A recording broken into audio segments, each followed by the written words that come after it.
કલ્પના કરો કે કોઈ એક એવી નોકરી છે જેમાં કામ કરનાર વ્યક્તિ 95% સમય ખોટા નિર્ણયો લે છે.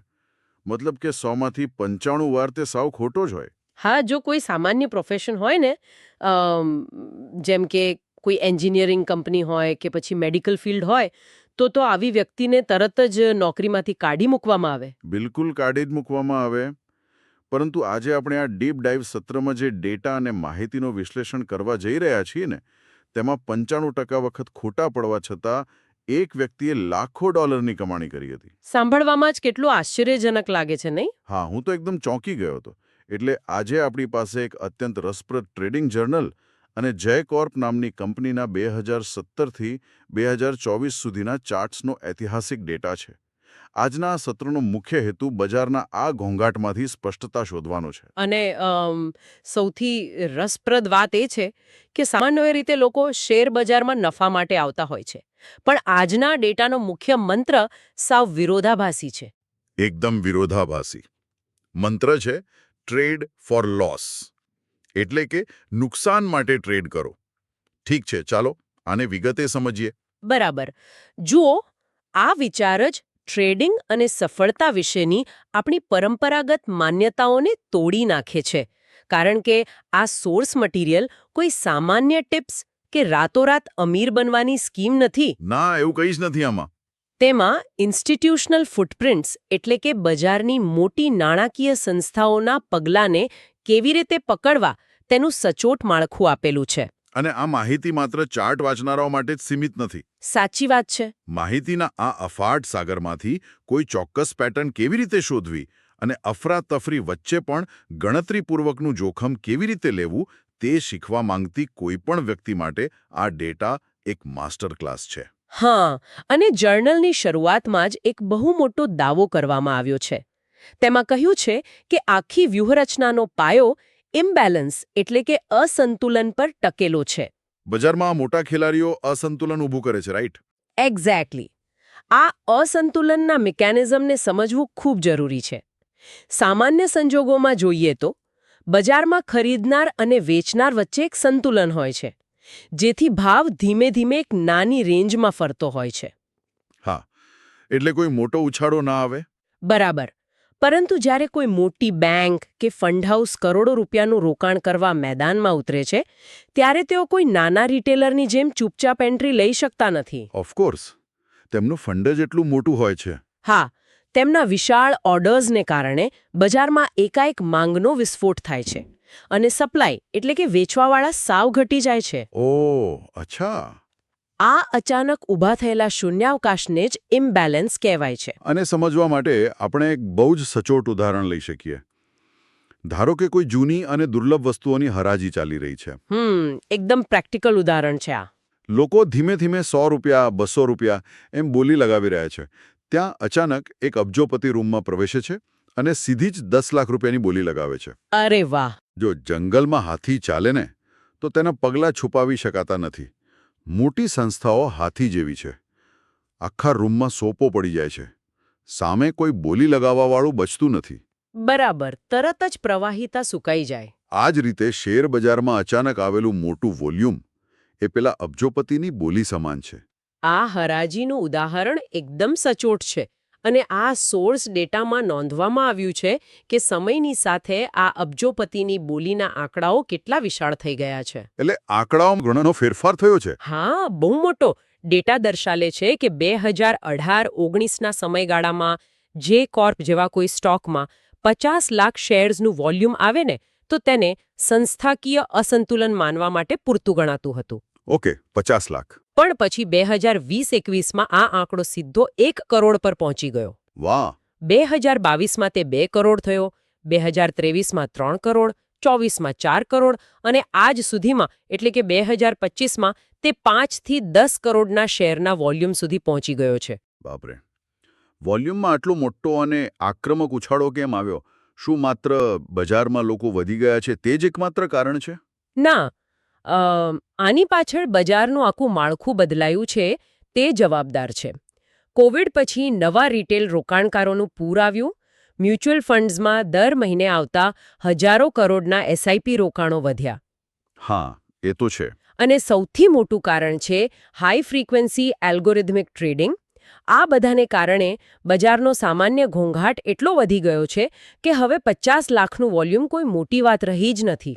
સાચી વાત છે. સાચા ઇન્સ્ટિટ્યુશનલ ફૂટપ્રિન્ટ પકડવા માટે હવે વોલ્યુમનો ઉછાળો પહેલા કરતાં અનેક ગણો મોટો હોવો જરૂરી છે.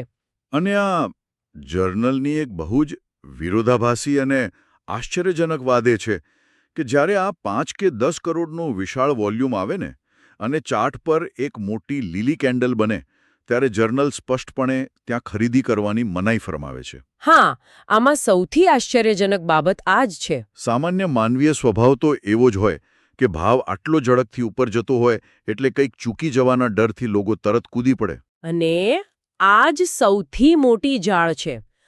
મોટી સંસ્થાઓને તેમના કરોડો શેર્સ ખરીદવા કે વેચવા માટે સામે એટલી જ મોટી સંખ્યામાં રિટેલર્સની જરૂર પડે છે. એટલે તેઓ રિટેલર્સનો ઉપયોગ કરે છે. બિલકુલ. જ્યારે રિટેલ ટ્રેડર્સ પેલી મોટી કેન્ડલ જોઈને ઉત્સાહમાં આવીને ખરીદી કરે છે ને ત્યારે તેઓ હકીકતમાં મોટી સંસ્થાઓને પોતાનો માલ ખાલી કરવા માટે લિક્વિડિટી પૂરી પાડી રહ્યા હોય છે. ઓહો, આ તો બહુ મોટો ટ્રેપ કહેવાય. હા, એટલે જ આ વ્યૂહરચનાનો મુખ્ય નિયમ એ છે કે રિટેલર્સના નબળા પડવાની અને થાકવાની રાહ જોવી. પેલા અબજોપતિની બોલી પછી જ્યારે ધૂળ બેસી જાય ને ત્યારે જ એન્ટ્રી માટે વિચારવાનું શરૂ કરવું. આ બધું સમજાય છે, પણ હવે જ્યારે આપણે ચાર્ટના ટેકનિકલ સેટઅપ તરફ આગળ વધીએ ને ત્યારે મને આ જર્નલમાં એક બહુ જ મોટો વિરોધાભાસ દેખાય છે અને મારે અહીં થોડો પુશબેક કરવો પડશે. હા, ચોક્કસ. કયો વિરોધાભાસ? જો આ વ્યૂહરચના ઇન્ડિકેટર આધારિત નથી જ તો પછી આપણે આટલા બધા ઈએમએનો ઉપયોગ કેમ કરી રહ્યા છીએ? શું આ વિરોધાભાસ નથી? મને ખબર જ હતી કે આ પ્રશ્ન આવશે. કારણ કે જર્નલના એક પાના પર બહુ મોટા અક્ષરે લખ્યું છે કે આ વ્યૂહરચના સંપૂર્ણપણે ઇન્ડિકેટર મુક્ત છે. પણ પછી તરત જ 15 મિનિટની ટાઈમ ફ્રેમમાં 10 ઈએમએ, 20 ઈએમએ અને 50 ઈએમએનો ઉપયોગ કરવાનું સૂચન છે. આ પ્રશ્ન એકદમ તાર્કિક છે. આનો ભેદ એ વાતમાં છુપાયેલો છે કે આ ઈએમએનો ઉપયોગ કેવી રીતે થાય છે. એટલે સામાન્ય રીતે લોકો મૂવિંગ એવરેજનો ઉપયોગ સિગ્નલ માટે કરે છે. જેમ કે 10ની લાઈન 20ની લાઈનને ક્રોસ કરે એટલે ખરીદી લો. હા, મોટાભાગના લોકો એવું જ કરતા હોય છે. પણ આ જર્નલમાં એવો કોઈ જ ક્રોસઓવર નિયમ નથી. અહીં ઈએમએનો ઉપયોગ માત્ર એક ડાયનામિક સપોર્ટ ઝોન એટલે કે વાજબી કિંમતના ક્ષેત્ર તરીકે થાય છે. જ્યારે ઇમ્બેલેન્સ આવે છે ત્યારે ભાવ પોતાની વાજબી કિંમતથી બહુ દૂર ફેંકાઈ જાય છે. બરાબર. એટલે આ ઈએમએ માત્ર એક દિશાસૂચક છે. તે એક પ્રકારના ગુરુત્વાકર્ષણ જેવું કામ કરે છે જે ભાવને પાછો પોતાની તરફ ખેંચે છે. મુખ્ય રમત તો પ્રાઇસ એક્શનની જ છે. એટલે કે આપણે ક્રોસઓવર પર ટ્રેડ નથી લેવાનો, આપણે એ વાતની રાહ જોવાની છે કે પ્રથમ મોટા વોલ્યુમ પછી સ્ટોક ઘટીને 10 ઈએમએની નજીક આવે અને ત્યાં સ્થિર થાય. હા, જેને આપણે કન્સોલિડેટ થવું કહીએ છીએ. તે દર્શાવે છે કે વેચનાર હવે નબળા પડી રહ્યા છે. પણ ખરીદી કરતા પહેલા એ કેવી રીતે નક્કી થાય કે હવે વેચવાવાળાનું જોર ખરેખર પૂરું થઈ ગયું છે? અહીં જર્નલમાં એક બહુ જ વિશિષ્ટ ટેકનિકલ પેટર્નનો ઉલ્લેખ છે જેને સિમિલર લો કહેવાય છે. હા, સિમિલર લોની પાછળનું મિકેનિઝમ ખૂબ જ અદ્ભુત છે. કલ્પના કરો કે ભાવ ઘટીને 10 ઈએમએની નજીક 250 રૂપિયા પર આવે છે. ઓકે. વેચવાવાળાઓ પૂરી તાકાત લગાવીને ભાવને 249 કે 248 સુધી લઈ જવાનો પ્રયાસ કરે છે, પણ પછીની જ 15 મિનિટની બાયરની કેન્ડલ બરાબર 250 રૂપિયાના એ જ સમાન નીચલા સ્તરેથી ફરીથી બાઉન્સ થાય છે. આ જ તો સવાલ છે ને, ભાવ બરાબર એ સ્તરેથી શા માટે ફરે છે? થોડો ઉપર કે થોડો નીચે કેમ નહીં? કારણ કે મોટી સંસ્થાઓ કોઈ સામાન્ય રિટેલરની જેમ મેન્યુઅલ ટ્રેડિંગ નથી કરતી. તેઓ બજારમાં અમુક ચોક્કસ કિંમતો પર તેમના વિશાળ લિમિટ ઓર્ડર્સ ગોઠવીને રાખે છે, અથવા તો તેમના અલ્ગોરિધમ્સ એ રીતે પ્રોગ્રામ કરેલા હોય છે કે 250 રૂપિયાની આસપાસ આવતા દરેક વેચાણના ઓર્ડરને તેઓ શોષી લે. ઓહ, એટલે આ મશીનની રમત છે આખી. બિલકુલ. જ્યારે સળંગ બે કેન્ડલ એકદમ સમાન નીચલા સ્તરથી ઉપર તરફ ધકેલાય ત્યારે તે કોઈ યોગાનુયોગ નથી. તે બાયર્સની તાત્કાલિક ઉતાવળ અને મજબૂતાઈ દર્શાવે છે. તે અલ્ગોરિધમના પગલાં છે. આ મિકેનિઝમ સમજવાથી તો ચાર્ટ જોવાનો આખો દૃષ્ટિકોણ જ બદલાઈ જાય છે. પણ અહીંયા વાત ખરેખર ખૂબ જ રસપ્રદ બને છે, કારણ કે હવે આપણે આ ડીપ ડાઇવના સૌથી મહત્વના પડાવ પર આવીએ છીએ. હા, ટ્રેડિંગ સાયકોલોજી. હા, એન્ટ્રી મળી ગઈ. સિમિલર લો દેખાઈ ગયો. પણ જર્નલ કહે છે કે ચાર્ટ્સ માત્ર એન્ટ્રી આપે છે. પણ સાચી સફળતા રિસ્ક મેનેજમેન્ટમાં છે. સાચી સફળતાનું રહસ્ય છે નુકસાન માટે ટ્રેડિંગ. આ વાત મગજમાં ઉતારવી બહુ અઘરી છે. સાચી વાત. અઘરી એટલા માટે છે કારણ કે મનુષ્યનું મનોવિજ્ઞાન હંમેશા સાચા પડવાની જીદ કરે છે. આપણને એવું લાગે છે કે જો આપણો વિન રેટ એટલે કે સાચા પડવાની ટકાવારી 80 કે 90% હોય તો જ આપણે બુદ્ધિશાળી કહેવાઈએ. હા, આપણે હારવા નથી માંગતા. પણ આ જર્નલનો ડેટા સાબિત કરે છે કે વિન રેટ એક ભ્રમ છે. બજારમાં સફળતા વિન રેટ પર નહીં પણ અસમપ્રમાણ જોખમ અને વળતર પર આધારિત છે. અને આ ગણિત એટલું સુંદર રીતે સમજાવ્યું છે ને કે તે કોઈપણ વ્યક્તિ માટે આંખ ઉગાડનારું બની શકે. જો આપણે 1ની સામે 4નો રિસ્ક રિવોર્ડ જાળવીએ અને 10માંથી 7 કે 8 વખત ખોટા પડીએ છતાંય આપણે નફામાં રહી શકીએ છીએ. એક્ઝેક્ટલી. માત્ર 30% એક્યુરેસી સાથે પણ પ્રોફિટેબલ બની શકાય છે. આ તો એવું છે કે તમારે ક્રિકેટમાં દરેક બોલ પર સિક્સર મારવાની જરૂર નથી. ખરાબ બોલ પર માત્ર વિકેટ બચાવો અને જ્યારે સાચો બોલ આવે ત્યારે તેને બાઉન્ડ્રી બહાર મોકલો. બહુ સરસ ઉદાહરણ આપ્યું. આ બાબતે સચોટ રીતે સમજાવવા માટે જર્નલમાં રિચર્ડ ડેનિસનું ઉદાહરણ આપવામાં આવ્યું છે, જેઓ ટ્રેડિંગની દુનિયાના દિગ્ગજ માનવામાં આવે છે. તમને જાણીને આશ્ચર્ય થશે કે તેમની બજારની આગાહી કરવાની સચોટતા માત્ર 5% હતી. વેટ, માત્ર 5%? હા, એટલે કે 100માંથી 95 વખત તેમનો નિર્ણય ખોટો પડતો હતો. બિલકુલ.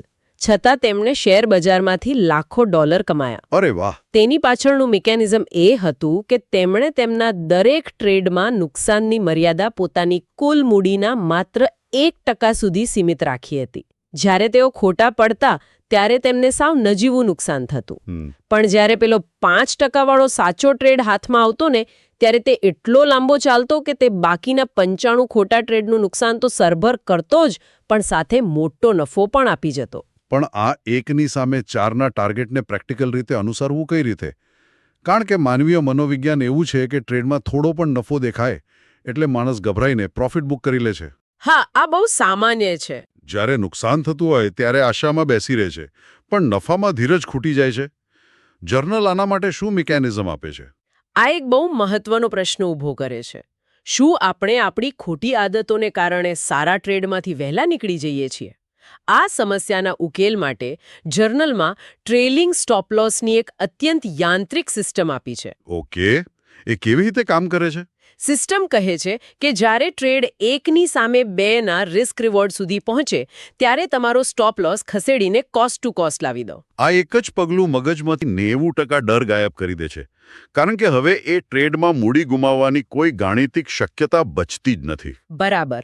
ત્યારબાદ જ્યારે ટ્રેડ 1ની સામે 3ના નફા સુધી પહોંચે ત્યારે સ્ટોપ લોસને 1ની સામે 1 મુજબ સેટ કરી દેવો અને અંતે કોઈપણ જાતની લાગણીઓ વગર 1ની સામે 4ના ટાર્ગેટ પર સંપૂર્ણ નફો બુક કરી લેવો. આમાં તો બજારને ફીલ કરવાની કોઈ જગ્યા જ નથી રહેતી. ના, બિલકુલ નહીં.